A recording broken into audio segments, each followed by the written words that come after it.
Hi. Who do I even look like? Well, I look really tired, but we're in a good spot. It's currently 6 a.m. on Sunday, and the shit has hit the fan. No, I'm just kidding. Everything is fine. Let's just see. I think that when I left off last night, I was like out of my mind, delirious. Like I definitely was. I remember where I'm at, but for the cheap seats, let's just go over where we're at and what we have left to do.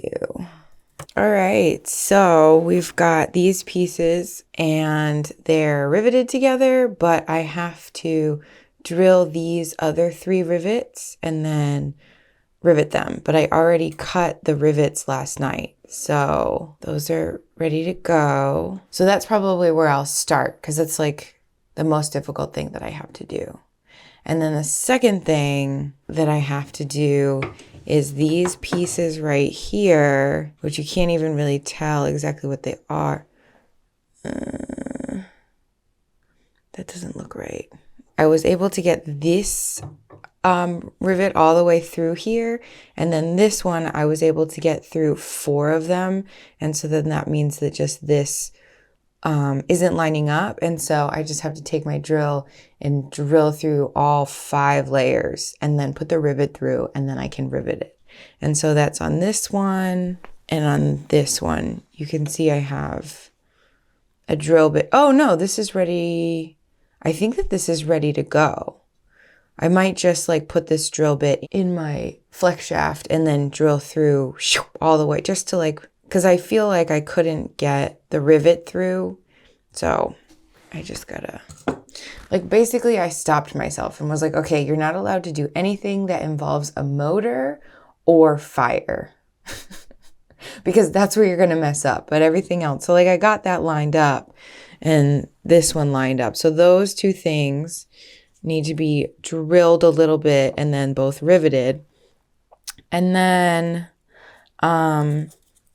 these components are done. I need to finish the surfaces. Ooh, that already looks like it's pretty finished. There's a little bit of inconsistencies, but we can work with that. And then I have to finish the edges. And then maybe I shouldn't have done this because it's starting to get me like a little overwhelmed. I have to make my little grabber plate. I don't even know what, like pads. And so I have to make 4 little things like this that I already started. I have to cut this. And that strip, I'll make 4 of those. And then these rivets, these smaller rivets, are going to get drilled through. And then I'm talking out of order, but basically these things are going to be soldered onto a little circle of nickel that will like then be the end cap. So it's like that has to happen. So I'll probably do that third. And I have to solder this tube in here. And then once that tube is in there, I can tap it. This rod that's already started, I have to thread this with a 272? No, a 172 die. And I have to make an end cap. I have to make the little knob. And then I have to make 24, I guess it's like 12 nuts and 12 bolts, then do the final finish work. And I think we can do it, guys. Yeah, it's going to be great. I'm a little overwhelmed, but let's get to work.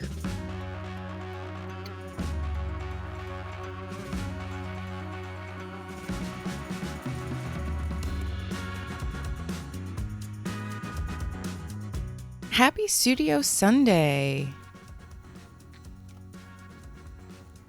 It's funny watching this back. I look so tired. I mean, I guess I am. I don't even, what did I say? It was 5 a.m., 6 a.m.? It's really early in the a.m. on that Sunday.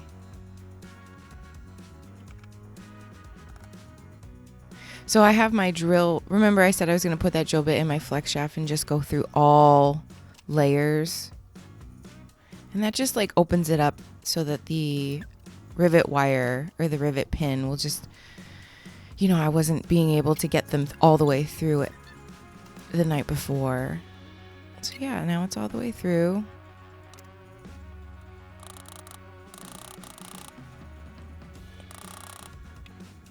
I feel like in this project with making these clamps, I riveted more than I have in years. I just typically do so much soldering in my fabrication.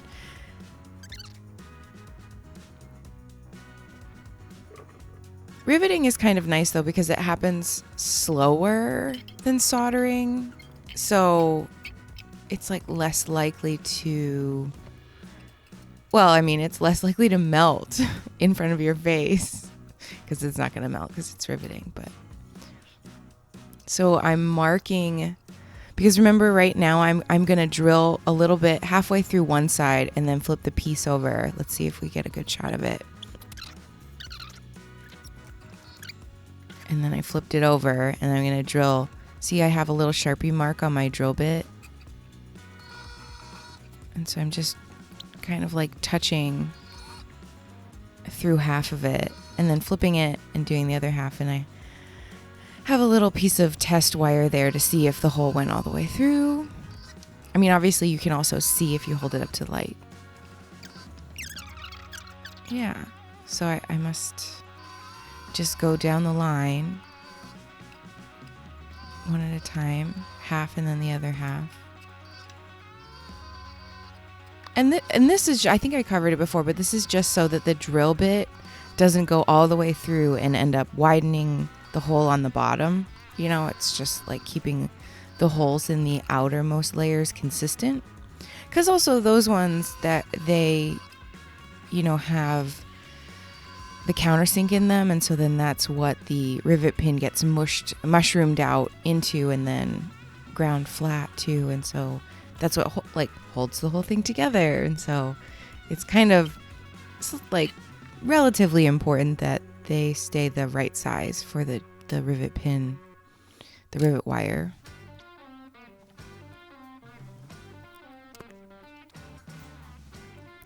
All right, back to the bench, and now I'm going to rivet them. I think there's 6 of these little tiny rivet pins. So yeah, I have that same little tiny. So this is a smaller size drill bit than I had done before. I don't know if it's any less dangerous. I don't know how many of you are watching me do this and cringing about how close that drill bit is drilling towards my fingers or into my how close it is to my face. But I have safety glasses on and nothing bad happened at this point. So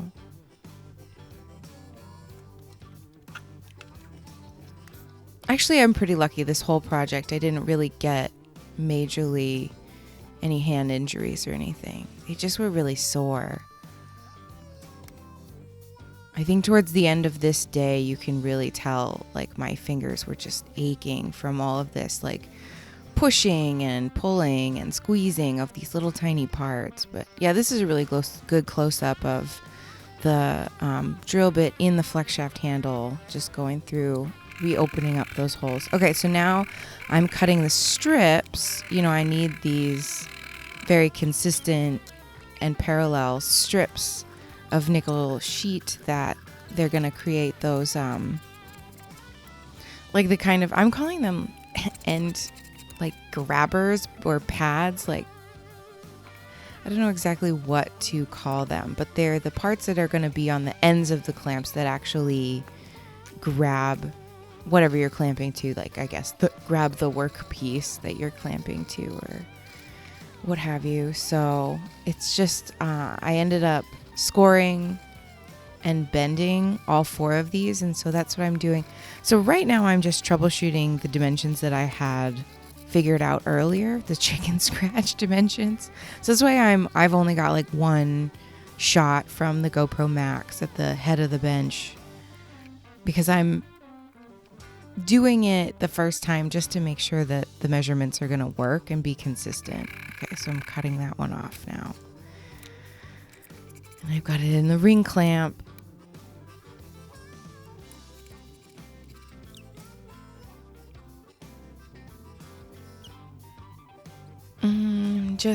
Well, right now, as I'm doing this voiceover, I'm waiting because I know that then I do a close-up with the iPhone so I can explain it better when you can actually see what's going on.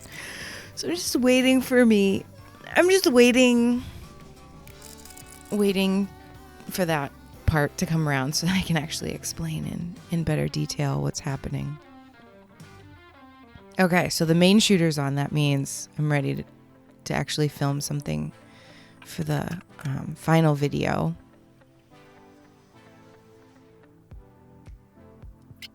Oh, I'm still riveting. I must have saved. I don't know. This seems a little out of order, but the surveillance footage does not lie. All right. Oh, I must have been riveting and all the stuff that was bouncing on my desk was giving me anxiety. So I cleaned off the top of my desk a little bit. In these sped up kind of segments, you can see how much the stuff on my bench moves when I rivet.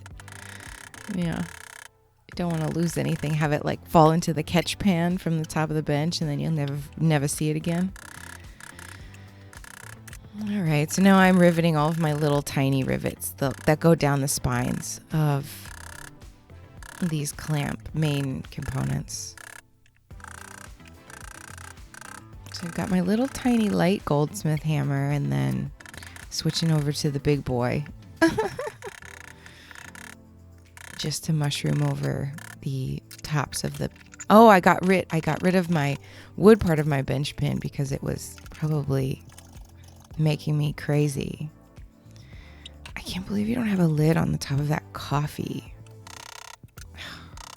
So disappointed. I actually watching back at this footage, I think that at this point, I just didn't care, which isn't a good place to be. I just was I don't even care. You can say something about me having an open drink container in my studio. It's off to I just got to get this done. I think I also was I might not survive this project. So this footage could never see the light of day. This might make me quit. I'm just kidding. It wouldn't make me quit. It actually energized me. Okay, so now I have that strip that I just cut with my jeweler's saw and I put it in you've seen me do this before, put it in the vise and then use a nice flat file and, even it out. And then I just took the burr off the edges and I have my little dividers marked at the width that the piece needs to be. So go, mark the mark and then saw along the line. Oh, my handle came off every once in a while that happens. It always happens at the worst time. Anyways, so yeah, you can, in the final video, you'll be able to see how slightly inconsistent that surface is. And I got sick of balancing that bending brake material, so I taped it. It wouldn't stay. Blue tape makes everything stay. And then, of course, that creates a burr on the corners of the face that I just filed. So you got to, get that off. So it's... I don't know how many... I had to make 4 of these little components. So I don't know how many of these little pieces of nickel strip I made. Maybe 3. I may have gotten 3. Maybe I may have been able to get 2 out or something. You just do what you got to do.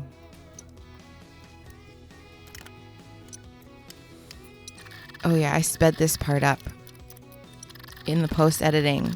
When I'm cutting the time lapse. I just took something out of the pickle. Thumbs up. I have no idea what's happening. Okay, I'm what did I just take out of the pickle? I must have just changed the battery in the GoPro Max. That's why I went out the door, came back, and gave it a thumbs up. Sometimes it's like, wait, what was I doing? Okay, so now I'm making this end flush, or not flush.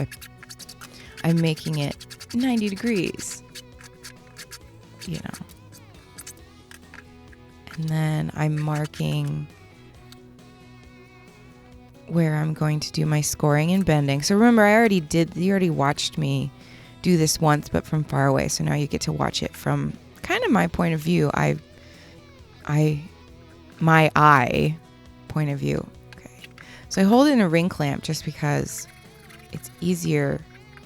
And then you use a jeweler saw. Like, it's easier to hold it. So that's a triangle file. So you scribe where you're going to score and bend, and then, oh no, it's not focusing. And then you use your jeweler saw to make a little indentation for the triangle file. And then you use a triangle file to file in as consistently as humanly possible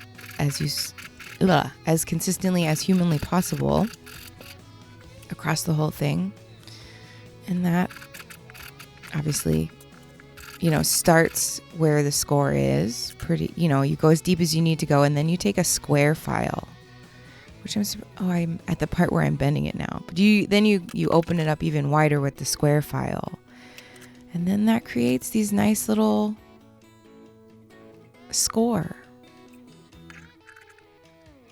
And then I used to cut it off of the end of the tail. I used my machinist square to just mark in there where I got to cut it so that the ends are parallel. Right there. Oh, don't hold that with your hands. Put that in a vise. It just makes my fingers sore just to watch me. Playing with the camera. I mean, that's a pretty good angle. Ugh, can't believe I held that with my fingers.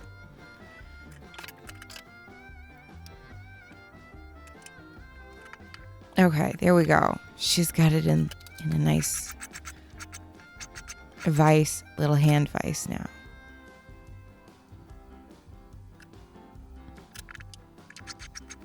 And so this is just equaling the two sides because I want them to be, parallel and completely lined up when I solder it onto the circles, which I haven't cut yet, but don't worry. We're going to do that in just a minute.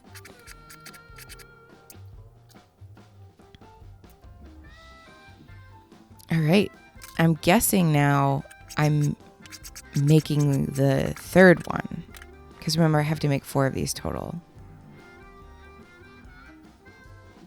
I'm sure you remember because I keep saying it. I have to make 4.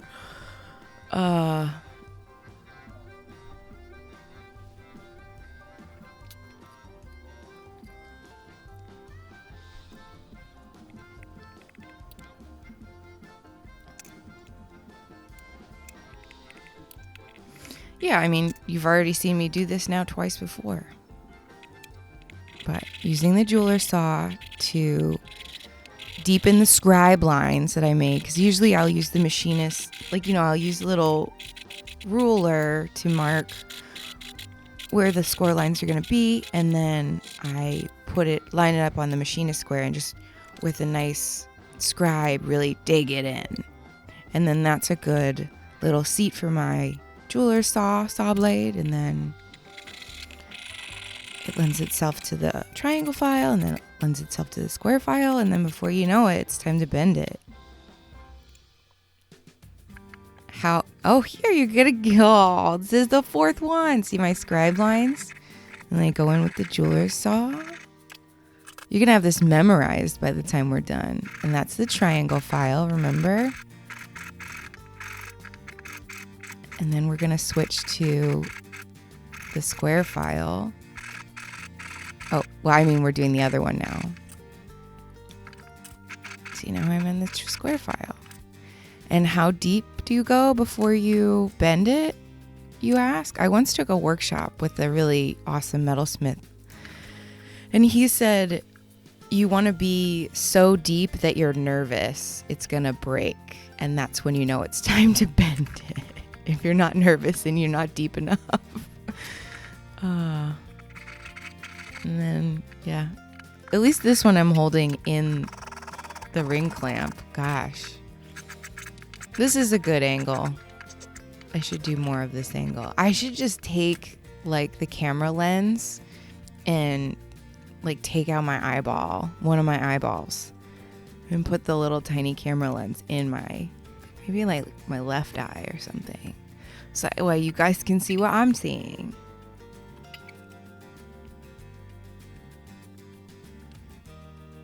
Okay, so now I have to drill the holes that the little handmade nut and bolt is going to go through to hold these onto the actual clamp.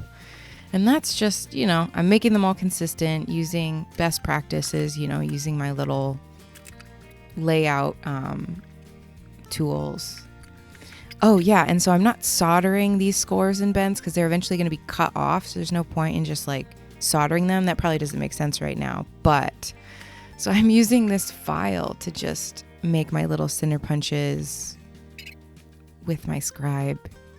And it's like you can kind of get away with doing that if you're going to start off a pilot hole with the small drill bit. And, I'm using nickel, which is non-ferrous metal. So you can kind of get away with some, bullying it.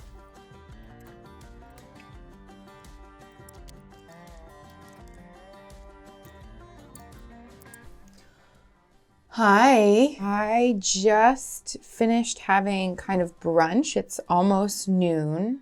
So I figured it would be a good time for me to check in with you and let you know this is where I'm at. So I feel like we're in a good place. I feel like morale is high and I think we're going to get this done. It's still going to be a really long day. To be completely honest, I'm probably going to do the same thing that I did with yesterday's studio session. I split it up into 2 different parts. So this is also another really long studio day that I might split up into 2 different updates. So these are riveted together. Looks great. And so all I have to do for these pieces is cut out the silhouette and file it so that it, it'll all be flush like this one is. And then, oh my gosh, I just got really overwhelmed. Just seeing that. There's no time to get overwhelmed. We just got to keep moving forward. It's not even noon yet. We've got plenty of time. So these little pieces, I still have to cut out the little circles that this is going to get soldered onto, but I'm going to drill these holes because these are the things that are going to be like the little pads that swivel around. So those need to be, the circles need to be cut out, the holes in these need to be drilled, and then they need to be soldered onto the circles. That might even not make any sense, but I think I already covered the fact that these need to be drilled through, but that's super easy, that's gonna happen. And then I need to solder this in, tap that, make all the little, all right, we're gonna just stop here and because we're gonna keep on going. Oh, well, so then I should end the wrap up. So thank you, I guess I should say, for giving me the courage to push myself like this. I haven't pushed myself on a project with a time crunch like this or a deadline in years. And it feels good, but it feels manic. And so it's been so long, I'm enjoying it, but I'm also maybe next time it doesn't have to be this close of a call. So maybe next time I'll just remember how manic I'm feeling right now. No dishes are getting washed, no laundry is being done. I'm not able to pack for my trip. And it's fine though, because it's I'm either gonna hit the deadline and it'll be done, or I will miss the deadline and I'll get it the next day, which I'm kind of hoping that maybe one day wouldn't be terrible if it was 1 day late. I mean, some people are waiting until Christmas to open theirs anyways. So this will definitely be there by Christmas. So, I mean, I'm going to mail it out as soon as I can, obviously. But thank you so much for, just sticking with me. I don't even know what I've said right now and what I haven't said, but I love you. And this just means so much to me that you're interested in watching like what I'm doing in my studio, because it kind of sometimes feels like I come down here and nobody cares. But the fact that you care means the world. So thank you. And I love you. And I'll see you in the next one where we'll finish this. Okay. Mwah. Oh my gosh. Ironclad crew. Thank you for sponsoring this video. In honor of you, I'd like to perform this song again. This performance is dedicated to my fabulous Patreon members of the Ironclad crew.